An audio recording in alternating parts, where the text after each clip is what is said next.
অৰুণোদয়ৰ ৩৭ লাখ মহিলা আছে সকলোৰে মনত ইচ্ছা আছে যে শিৱসাগৰ বানপানীৰ কাৰণে আমিও কিবা এটা কৰিব পাৰো নেকি চৰাইদেউত গৈ আমিও কিবা এটা দিব পাৰো নেকি আমাৰটো যাব পৰা আমাৰ সম্বল নাই কিন্তু আজি আপোনালোকৰ পৰা মই এই 150 টকা নাকাটাকৈ মই শিৱসাগৰ চৰাইদেউত ২৫০০ টকা দিব পাৰিলোহেঁতেন কিন্তু এই 150 টকা মই কিয় কাটিলো আজিৰ পৰা আপোনালোকেও গৌৰৱেৰে সৈতে ক'ব পাৰিব যে শিৱসাগৰ চৰাইদেউৰ বানপানীৰ কাৰণে আমিও কিবা এটা অন্তত আগবঢ়ালো আগতে মনত থাকে সবেই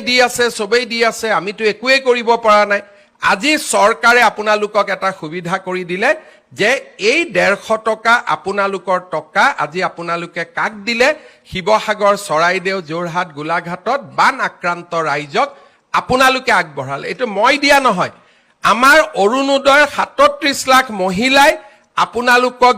দিয়া পুঁজিৰ পৰা আপোনালোকে 150 টকা